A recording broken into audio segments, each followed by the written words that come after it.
नमस्कार दोस्तों, एवरीथिंग अभिषेक YouTube channel पे मैं अभिषेक आप सभी का स्वागत करता हूं। निश्चित तौर पे ये वीडियो बीएड के स्टूडेंट के लिए है, जो कि ये पेपर 1 से यानी childhood and growing up unit 5 से निकल के आ रहा है। ये वीडियो जिसमें मैं बात कर रहा था कि आइडेंटिफिकेशन के बारे में, पहचान निर्माण को लेकर के मैं बात कर रहा था।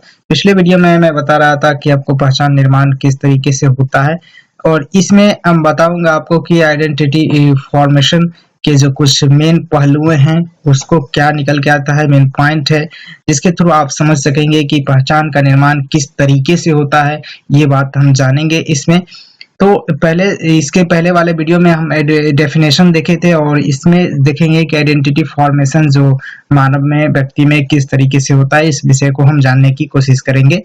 मैं आपको स्क्रीन पे देखने को मिल रहा होगा कि इंग्लिश में, और मैं बोलूंगा हिंदी में, क्योंकि आपको इंग्लिश और हिंदी दोनों में नोट मिल सके। इसकी वजह से आप हिंदी में चाहे तो हिंदी में नोट बना सकते हैं। जो मैं बोलूंगा सेम टू सेम जो पॉइंट है इसका, उसी का मैं ट्रांसलेशन करके बोलूंगा।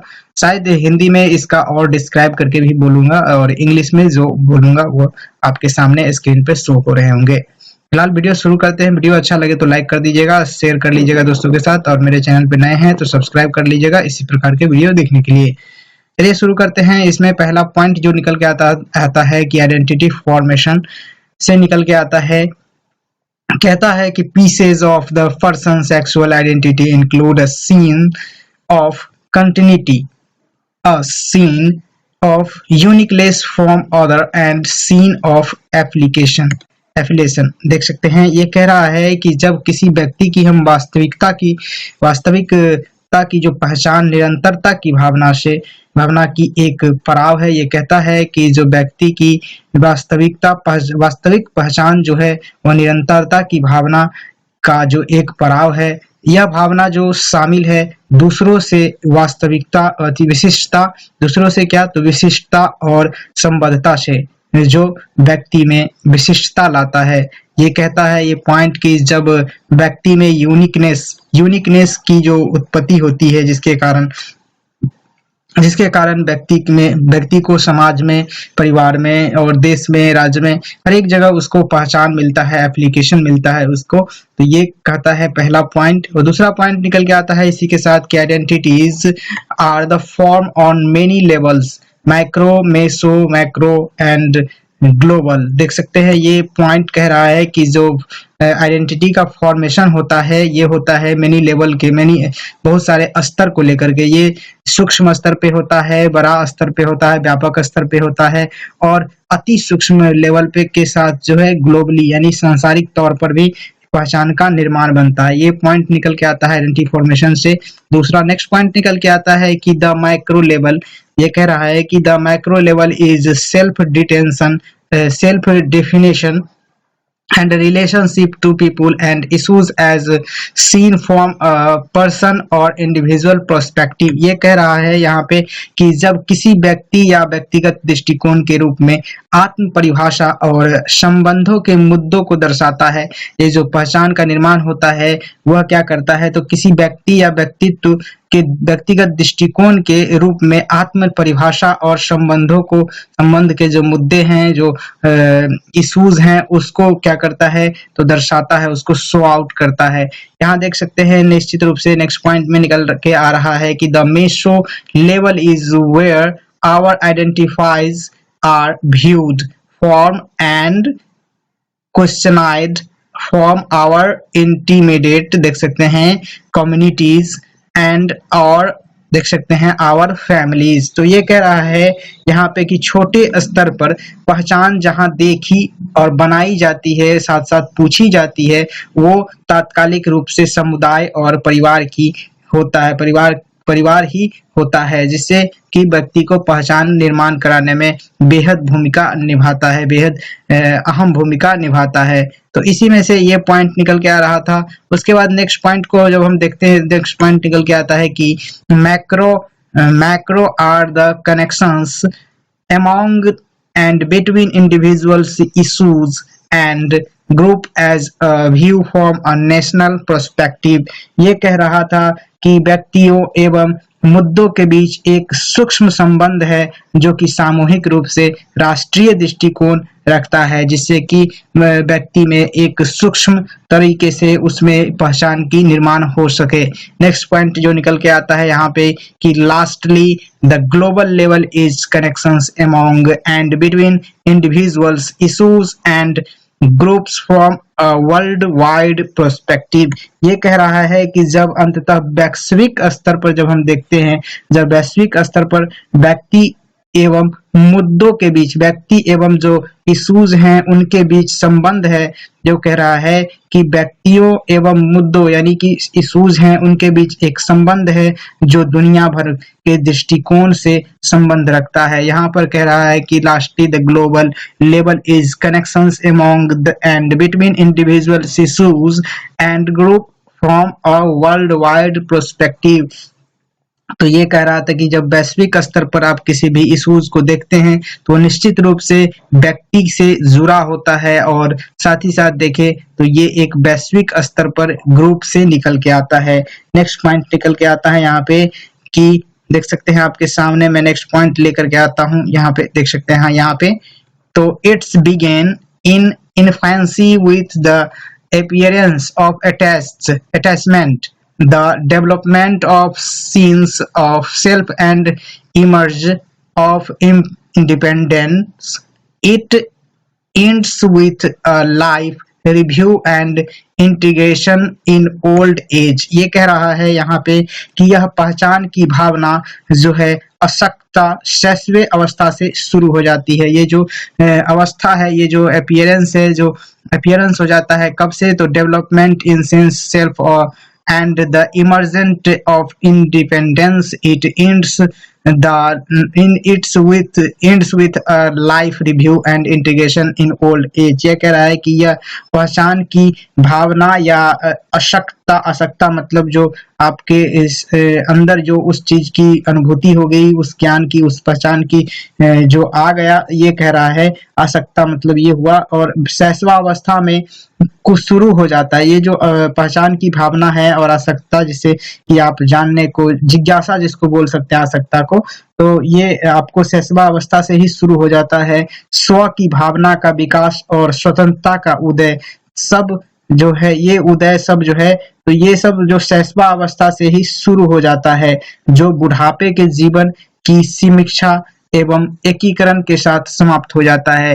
यहाँ कह रहा है कि it's end with a life review and integration in old age. उसके बाद कह रहा है यहाँ पे कि an individual who develops a healthy and identity is flexible and adaptive, open to changes in society, in relationship and in careers. ये कह रहा है यहाँ पे जो निकल के आता है, सो कहता है कि एक स्वस्थ पहचान लचीला और अपनाने योग्य होता है। एक जो स्वस्थ पहचान जो व्यक्ति में आता है वह जो क्या होता है, तो लचीला और अपनाने योग्य होता है, जो एक व्यक्ति के समाज संबंध एवं कैरियर में परिवर्तन लाता है। जो क्या करता है, तो देख सकते हैं व्यक्ति के समाज संबंध एवं उसके कैरियर में परिवर्तन लाता है। ये कह रहा था ये इस पॉइंट में। नेक्स्ट पॉइंट जो निकल के आ रहा था, ये जेम्स मारी का जो 1980 में इसका जन्म हुआ था, इन्होंने कहा था कि देख सकते हैं आपके सामने में ये शो हो रहे होंगे, थोड़ा सा मैं ऊपर कर लेता हूँ। हाँ, देख सकते हैं आपके सामने में शो हो रहे होंगे, तो यहाँ से निकल के आता है। इन्होंने कह रहा था कि James मारिका 1980 stresses that Erickson's theory of identity development implies four identity status. He defines crisis as a period of identity development during which adolescent, in choosing among meaningful alternatives, by commitment he means a personal investment in what an individual in going to do। ये कहता था कि James Marcia एक मनोवैज्ञानिक वैज्ञानिक थे, तो उन्होंने 1980 में कहा कि जेम्स मार्सिया ने जोर दिया कि एरिक्सन की पहचान विकास का सिद्धांत जो है, सिद्धांत का तात्पर्य चार पहचान स्थिति से है। एरिक्सन का जो पहचान स्थिति है वो चार जो पहचान स्थिति है उससे है। वह संकट के समय, जो संकट के समय के रूप में परिभाषित करता है। वह जो क्राइसिस होता है तभी इरेक्शन का जो सिद्धांत है वो परिभाषित करता है, जो पहचान के विकास के दौरान किशोरियों के द्वारा सार्थक विकल्पों का चयन से होता है, तीव्र से होता है। उसके बाद देख सकते हैं कि प्रतिबद्धता के द्वारा यह निवेश कर व्यक्ति को व्यक्तिगत रूप से किया जाता है। ये जो प्रतिबद्धता है, ये कमिटमेंट रहता है व्यक्ति को व्यक्तिगत रूप से कि वह किस तरीके का पहचान का निर्माण कर पाए अपने में। ये मेनली निकल के आता है एडोलेसेंट में, यानी कि किशोरावस्था में या किशोरों में। नेक्स्ट पॉइंट इसी के साथ निकल के आ रहा था, जो देख सकते हैं आपके सामने में है। तो ये था कि इन जेम्स, उसके बाद कह रहा था कि in James Marcia theory the operational definition of identity is whether an individual has explored various alternatives and made firm commitments to an occupation, religion, sexual orientation and a set of political values। इन्होंने कहा, James Marcia ने कहा कि ये सिद्धांत जो है, सिद्धांत इन्होंने जो दिया, सिद्धांत में पहचान की परिभाषा व्यक्ति के इन 4 विकल्पों से प्रतिपादित होती है। जो 4 विकल्प दिए गए उन्होंने दिए, देख सकते हैं उसके सामने में, ये नीचे देख सकते हैं कि उन्होंने कहे कि ऑक्यूपेशन, व्यक्ति के जो पहचान है, उनके जो पहचान का जो थ्योरी है, उन्होंने 4 पॉइंट से निकल के आया। सबसे पहले देख सकते हैं कि आइडेंटिटी डिफ्यूजन के रूप से निकल के आता है। इससे पहले आपको यहाँ देखना होगा कि इन्होंने कहा कि जेम्स मार्सिया के सिद्धांत में पहचान की परिभाषा व्यक्ति के इन 4 विभिन्न विकल्पों से प्रतिबद्ध है। तो उन्होंने कहा कि पहला जो है कि व्यवसाय के रूप में है, और दूसरा जो धर्म के रूप में, तीसरा यौन अभिविन्यास के रूप में, और चौथा जो है कि राजनीतिक मूल्यों के रूप में निकल के आया। यहाँ देख सकते हैं आपके सामने में, यहाँ शो हो रहे होंगे। तो ये देख सकते हैं, इन्होंने कहा कि ऑक्यूपेशन यानी कि व्यवसाय के रूप में है, कमिटमेंट है, एंड ऑक्यूपेशन एंड रिलीजियंस, और उसके बाद एंड सेक्सुअल ओरिएंटेशन, आप किस सेक्सुअल ओरिएंटेशन से आ रहा है, ट्रांसजेंडर है, मेल है, फीमेल है। तो ये 3 ओरिएंटेशन से आपको यहाँ जोड़ के आपका पहचान समाज में या फिर कहीं पर आपको मिल सकता है। उसके बाद रिलीजन के बारे में समझे तो रिलीजन में धर्म, हिंदू, मुस्लिम, सिख, ईसाई, क्रिश्चियन, और ये एक जो होता है जो नास्तिक होता है, ये देख सकते हैं इसका भी एक अलग ही पहचान होता है। उसके बाद ऑक्यूपेशन के रूप में जैसे आप देखते होंगे, डॉक्टर हो गया, शिक्षक हो गया, किसान हो गए, और इस तरीके के राजनीतिज्ञ हो गए। ये तरह के जो पहचान होते हैं ऑक्यूपेशन के रिगार्डिंग, तो ये ऑक्यूपेशनल आइडेंटिफिकेशन होता है समाज में व्यक्ति का। उसके बाद जो निकल के आ रहा था पॉलिटिकल वैल्यूज के रूप में, तो जब राजनीतिक मूल्यों की बात करें, जैसे कि किसी एक पार्टिकुलर राजनीतिक के बारे में, जैसे जनता दल का कोई पार्टी है, यूनाइटेड का पार्टी है और कांग्रेस का है, इस तरीके के सब हम पॉलिटिकल वैल्यूज की बात करते हैं। जैसे कि जैसे आरएसएस जो है, इस तरह के, जैसे दुर्गा वाहिनी है, इस तरह के जो पॉलिटिकल वैल्यूज है, उसको जो मोरालिटी, जैसे मार्क्सवादी है, इस तरह के जो पॉलिटिकल वैल्यू है उसको फॉलो करते हैं, उसके तहत जो पहचान मिलती है। तो ये आपको निकल के आता है पॉलिटिकल वैल्यूज के अंतर्गत। उसके बाद देख सकते हैं नीचे पॉइंट निकल के आ रहा था कि जो पहचान के जो the 4 identity statuses in James Marcia theory are, यह कह रहा था कि ये भी 4 जो दिया, सो इसमें देख सकते हैं उसका पहला जो निकल के आया कि आइडेंटिटी डिफ्यूजन, यानी कि also known as a role confusion, यानी कि आपका क्या रोल है समाज में, इसके बारे में कंफ्यूजन को इस पॉइंट के जरिए समझी जाती है, जिसमें आगे जो मेन पॉइंट है उसके थ्रू आपको समझाएंगे उदाहरण के साथ। यहाँ देख सकते हैं नेक्स्ट पॉइंट जो बन के आ रहा था कि आइडेंटिटी फोर्स क्लोजर, ये कह रहा था, इसमें आप जाने तो फोर्स क्लोजर में ये व्यक्ति खुद से प्रतिबद्ध होते हैं कि मूल्य और लक्ष्यों के प्रति बिना किसी विकल्पों के इन व्यक्तियों में पहचान के पहचान किसी के द्वारा दी जाती है, वो माता पिता के रूप में हो सकता है, या फिर उसके बच्चे हैं, माता पिता के रूप में उसके बच्चे हैं, या फिर समाज के प्राधिकरण जैसे कि शिक्षक, डॉक्टर, जो कि मैंने बताया। उसके बाद निकल के आ रहा था कि आइडेंटिटी मोरेटोरियम, इसका जो नेक्स्ट पॉइंट है उसके देख सकते हैं आइडेंटिटी मोरेटोरियम जो जेम्स मार्सिया ने दिए थे। उसके बाद देख सकते हैं सबसे लास्ट है कि आइडेंटिटी अचीवमेंट। अब इन चारों पॉइंटों को हम समझेंगे। नीचे देख सकते हैं आपके सामने में दिख रहे होंगे ये टेबल, यहाँ पर चारों पॉइंट को समझाया गया है। सबसे पहले देखें कि टेबल लिखा गया यहाँ पे, उसके बाद लिखा गया the four identity status by the James Marcia 1980। ये कहता है आइडेंटिटी स्टेटस में अगर हम देखते हैं तो यहाँ निकल के आता है सबसे पहले कि आइडेंटिटी डिफ्यूजन किस तरीके से होता है।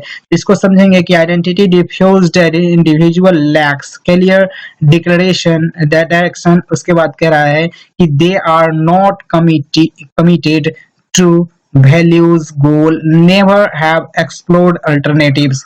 ये कहता है कि इसमें व्यक्ति को स्पष्ट दिशा की कमी होती है, उनमें मूल्यों लक्ष्यों के लिए कभी प्रतिबद्धता नहीं होते हैं, उनमें जो क्या मूल्य है, क्या मोरलिटी है, इसके बारे में इस तरह के व्यक्ति में जिसमें आइडेंटिटी डिफ्यूजन होते रहता है उसमें इस तरह के वैल्यू की कोई जो विकल्प नहीं रहता है उनमें इस तरीके का। इसके बाद इसके एग्जाम्पल के थ्रू समझेंगे कि 13-year-old एडोलेसेंट 13 साल की एक किशोरी है जो कि neither began to explore her identity in a meaningful way nor made a commitment। ये जो 13 साल का एक किशोर है, जो किशोरावस्था में बच्चा है, वो कभी नहीं किसी ऐसे मीनिंगफुल अर्थपूर्ण जो रास्ता नहीं अपनाता है, किसी अपने जो आइडेंटिटी को बनाने के लिए जो अर्थपूर्ण रास्ता नहीं अपनाता है, और कभी भी कमिटमेंट भी नहीं करता है। ये कहता है ये एग्जाम्पल। नेक्स्ट पॉइंट निकल के आता है यहाँ पे कि आइडेंटिटी फोर्स क्लोजर। ये कहता है आइडेंटिटी फोर्स क्लोजर। यहाँ पर देखें तो यहाँ पे निकल के आ रहा था, यहाँ पे इसका point is such individuals have committed themselves to values and goals without exploring alternatives। ये कह रहा था कि accept the ready-made identities chosen for them may authority figure as parents या टीचर्स। यहाँ देख सकते हैं ये कह रहा था कि ये व्यक्ति खुद के प्रतिबद्ध होते हैं, खुद से प्रतिबद्ध होते हैं मूल्य और लक्ष्यों के प्रति बिना किसी विकल्प के। इन व्यक्तियों में पहचान जो किसी के द्वारा दी जाती है, चाहे वह माता पिता हो या फिर उसके शिक्षक हो या फिर कोई अथॉरिटी हो। जैसे कि अथॉरिटी के मान के चलिए यहाँ पे जैसे अथॉरिटी कोई चुन दिया कि ये मुखिया जी है और ये सरपंच है, इस तरीके के जो चुन देता है, अथॉरिटी के द्वारा चुना जाता है निर्वाचन आयोग के द्वारा, तो ये फिगर कहता है। उसके बाद जो शिक्षक जो चुन देता है कि ये फलाना विद्यार्थी है, इसको किसी किसी को देखिएगा निक नेम दे दिया जाता है गांव में वकील के नाम से, और किसी किसी को जज के नाम से। इस तरीके के जो बच्चे में जो टीचर के सामने अच्छे खासे प्रदर्शन करते हैं तो इसको इस तरह के नामांकन दे दिए जाते हैं जो कि समाज में एक पहचान के तौर पर उभर के आता है। नेक्स्ट पॉइंट इसी के उदाहरण के थ्रू हम देखेंगे कि N 18-year-old boy's parents wants to him to be a doctor, so he देख सकते हैं so he is preparing for that without exploring any other option। ये कह रहा है, इस एग्जाम्पल के थ्रू हम समझेंगे कि एक बच्चा है, एक लड़का है जिसका जो डॉक्टर बनने की उसके जो पिता का जो उसके पेरेंट है उसको चाह है कि वो डॉक्टर बने, और वो क्या करता है, ये चाह के थ्रू वो क्या करता है बच्चा, तो वो प्रिपेयरिंग करने लगता है without exploring any other option. वो किसी और ऑप्शन को तलाश नहीं करता, वो सीधे सीधे अपने माता पिता के द्वारा दिए गए पहचान पर काम करने लगता है। ये कहता है आइडेंटिटी फोर्स क्लोजर, यानी फोर्स मतलब बल पूर्वक। आप समझ सकते हैं इस बात को कि आप किसी के द्वारा थोपे गए हो, किसी के द्वारा दिए गए कार्य को कर रहे हो। नेक्स्ट पॉइंट निकल के आता है यहाँ पे, यहाँ देख सकते हैं वीडियो लंबा हो रहा है, थोड़ा सा और लंबा होगा। यहाँ देख सकते हैं पूरा वीडियो देखिए, उसके बाद समझ में आएगा। उसके बाद नेक्स्ट पॉइंट निकल के आता है आइडेंटिटी मोरेटोरियम। ये कहता है कि of adolescents who are in the midst of an identity crisis. Individuals have not made identify commitments, are in the process of exploring and trying with activities. ये कहता है, आपको इस पॉइंट को समझना होगा, एक एग्जाम्पल के थ्रू आप समझ सकते हैं इस पॉइंट को, कि ये कहता है कि पहचान, रोक एवं अवरोध, यानी कि मोर्टेरियम मतलब होता है रोकना। जब आप पहचान की जो क्षमता है उसको आप रोक रहे हो, उसको आप नहीं करने दे रहे हो, तो ये कहता है कि एक पहचान जब संकट के बीच में आने वाली किशोरियों की निश्चित व्यक्तियों ने निश्चित प्रतिबद्धता नहीं की है और उसके गतिविधियों की खोज और कोशिश करने की प्रक्रिया को आगे नहीं बढ़ने देता है, तो ये कहलाता है आपका आइडेंटिटी मोरेटोरियम। इसमें उदाहरण के थ्रू हम समझेंगे कि 18 साल का एक ओल्ड सुषमा है, नाम की लड़की है, is not sure of which path to follow, but she went to the counseling center to find out the different career option। ये खुद से अपना जो कैरियर डिफाइन नहीं कर पा रही है और ये काउंसलिंग सेंटर में जाकर के वहाँ पर वो अपने डिफरेंट करियर या ऑप्शन, जो करियर है उसके ऑप्शन को तलाशने की कोशिश कर रहे हैं। और तो ये जो एक तरह का रुकावट होता है बच्चे में, तो ये कहा जाता है कि आइडेंटिटी मोरेटोरियम। उसके बाद लास्ट निकल के आता है कि आइडेंटिटी अचीवमेंट, यानी कि पहचान की उपलब्धि किस तरीके से मिलता है बच्चों में। तो यहाँ देख सकते हैं, आपके सामने में दिख रहे होंगे कि stay and adolescent committed to clearly formulated set of self-chosen values। देख सकते हैं values, goal, feel, देख सकते goals। उसके बाद कह रहा है कि feels a scene of psychological well-being and of knowing where they are going। ये कहता है, यहाँ से निकल के आता है कि जब आप आइडेंटिटी अचीवमेंट की बात करते हैं तब बच्चे में आइडेंटिटी अचीवमेंट कब आता है, जब आप एडोलेसेंस यानी जब किशोरावस्था में क्लियरली फॉर्मेटेड हो जाए, क्लियरली फॉर्मुलेट हो जाए कि उसे क्या करना है, उसे कमिटमेंट कर देना है कि वह किसी भी चीज को, अपने सेल्फ वैल्यूज को एंड लक्ष्यों को प्राप्ति करने के लिए वह क्या हो जाए, तो फॉर्मुलेट हो जाए, क्लियरली हो जाए, clearly committed to clearly formulated, ये कह रहा है यहाँ पे। उसके बाद feel in scene of psychological wellbeing and of knowing where they are going, ये कहता है आपका जो आइडेंटिटी अचीवमेंट। उसके बाद देखिए तो इसका उदाहरण देखते हैं कि after exploring a number of career option, Rishi got his degree in science and is looking forward to option a career in teaching profession. ये कहता है कि जब एक ऋषि नाम का जो लड़का है, उन्हें डिग्री प्राप्त हुआ साइंस को लेकर के, तब उन्होंने देखा, तब वह फॉरवर्ड हुआ ऑप्शन किस तरीके के से, तो टीचिंग के प्रोफेशन के लिए वह मोटिवेट हुआ। जब वह शिक्षण के प्रोफेशन के लिए मोटिवेट हुआ तो वह क्या किया, तो आइडेंटिटी अचीवमेंट कर लिया टीचिंग प्रोफेशन के तौर पे। तो ये कहता है आपका मार्सिया, जेम्स मार्सिया, जो कि 1980 में इन्होंने थ्योरी दिया था, उससे निकल के आ रहा था। नेक्स्ट वीडियो में हम समझेंगे कुछ अलग पॉइंट, जिसमें आपको देखने को मिलेंगे effective identity development involves evaluating identity commitments on containing basis of involves. उसके बाद समझेंगे समाज और किस तरीके से शिक्षक जाति, धर्म, पहचान निर्माण में सहायक होते हैं, इन सभी पॉइंटों को देखेंगे नेक्स्ट वीडियो में। फिलहाल इस वीडियो में इतना ही। Thank you for watching this video. Thank you. जय हिंद, वंदे मातरम।